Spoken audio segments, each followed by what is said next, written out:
let's talk about less lethal type stuff. Namely, this stuff right here. This is an intermediate category of force. And this is a go-between from, it's one step up from hands-on type stuff, striking and jiu-jitsu and all that good stuff. And it's one step down from using a firearm.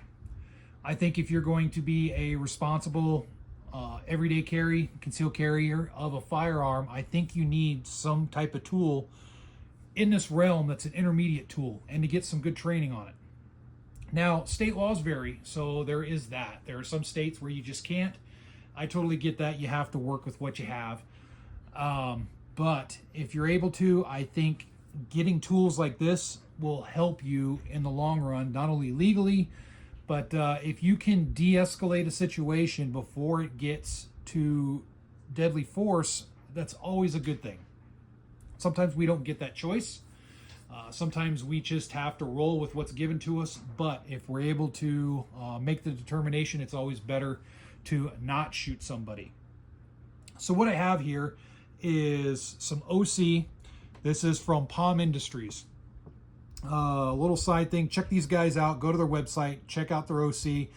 This is kind of their duty sized OC cam, but they have a lot smaller sizes that are easy for concealed carry. You can carry, if you're out exercising, running around, or you can just carry in a pocket or whatnot. Check them out. They got different colors, they got all that good stuff, and it's a good quality OC spray. OC is one of those things, it's a great equalizer. It doesn't work on everybody, but when it does work, it tends to work pretty good, and it gives you the option to either control the person or to get away. For law enforcement, it's more of a control, get them in handcuffs, all that good stuff, effect the arrest. For the average everyday citizen, carry conceal, it could be something to stop a threat and get away.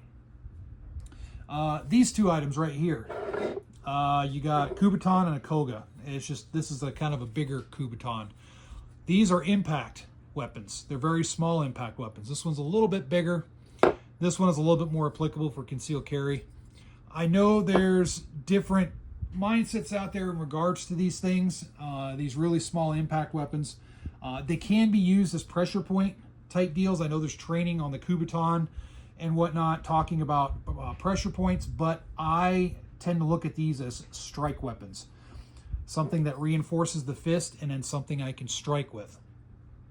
So that's what I call them. I call them strike weapons. There's some people that hate them, some people that love them. There's instructors out there that say these things are just worthless. Other people say they're the greatest thing on earth. I think you just need to understand their capabilities.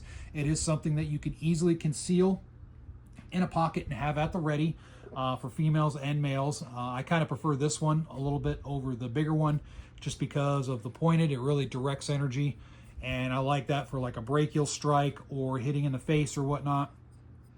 This is a really good thing to have. This just kind of gets a little bit more power in your hand, kind of makes your strikes a little bit more capable than just closed fist. Why do I think this is important? Well, not only, we're talking about escalation of force type stuff, which maybe people don't think about outside of law enforcement. This is something that's taught a ton in law enforcement as far as de-escalation versus escalation of force.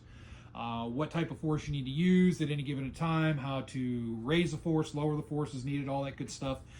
It's common knowledge in the law enforcement world, but the everyday carrier doesn't think about it. And I think it's important to look at these items, explore these items, and see what works for you.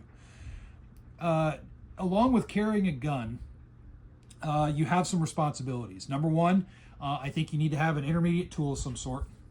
And number two, I think you need to go out and train and be physically fit. That might not be popular with some people, and I get it. With age and disability, you're only going to get to a certain point. I totally get that. There are some things you can't control.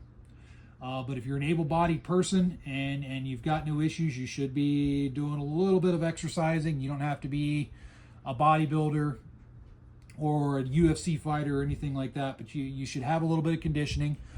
You should have some striking skills, and you should have some groundwork skills.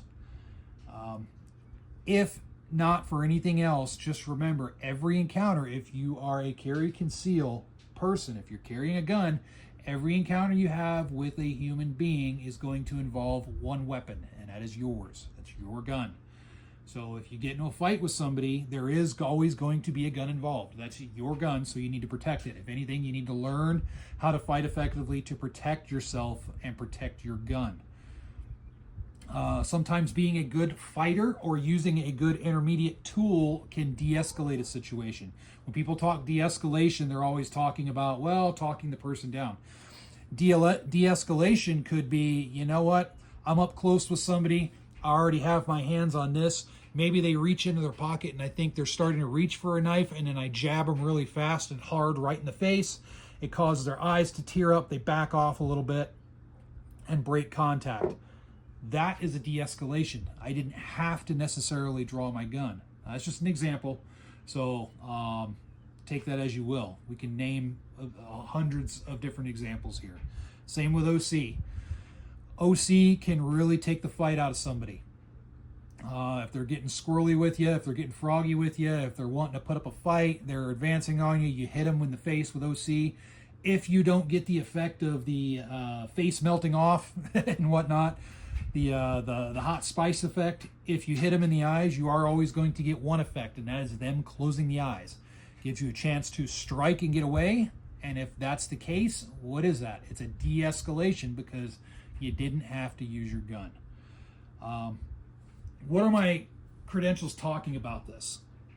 You guys know I've been doing YouTube for a while, and you know, I was a trainer a little bit in the military, and you know, we talk about guns a lot, and lately I've been getting into knives and stuff like that.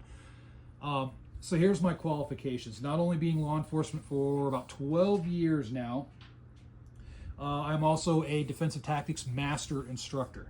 I'm the lead instructor in my agency. We have a decent sized agency. I'm the lead instructor. I train all the other instructors, and I'm responsible for the program. I make up the program. I confer with my other instructors. We work together. We get the program up. The program consists of striking, groundwork, everything from handcuffing, critical incidents involving firearms, OC, bladed weapons, impact weapons, just the whole thing. Law enforcement, typically, if you have a good DT program, you're going to have all of that in your DT program.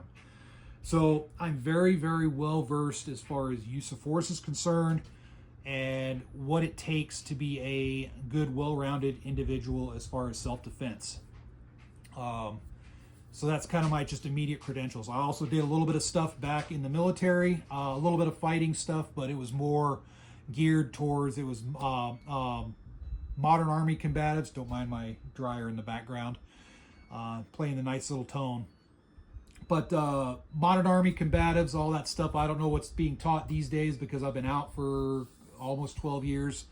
So, but that's what we did. We did that. It was more weapon-centric and a little bit of a different use of force continuum with that between military and law enforcement, but that's okay. So I think I'm very well qualified to talk about this stuff. Again, it's extremely important. Stuff like this. OC works wonders. If you don't think you'll be able to handle an impact weapon of some type, because it does take a lot of training. It does take more training with impact weapons, whether they're smaller or bigger impact weapons versus OC. These do carry a little bit more risk as well. The one thing I like about the smaller stuff is it's hard for them to take away. I can jab and poke and punch and all this stuff with this, or even with this, and he's going to have a hard time taking it away. If I have something like an expandable baton, which is more of a gimmick, it can work, but you have to have a lot of training with the expandable baton. This stuff right here works wonders. You do need to train yourself. You do need to be familiar with all the state laws, all the good stuff, and know when and how to use this, but this requires a little bit less of a level of training than this stuff. So anyway, I don't want to get too long-winded in this stuff. Look at the intermediate side. Do you have something as a go-between from just regular empty hands type stuff, striking, groundwork, all that good stuff? Do you have something in between that and your firearm? You should. If you don't, then you need to be honest and look at what you can do. Look at your state laws, look at your local ordinances, see what you can do, and go for it. So comment section below what you guys think. Provide your feedback, whether you think I'm full of it or If you think I have some good points, feel free to put your opinion in below. And with that said, thanks for watching as always.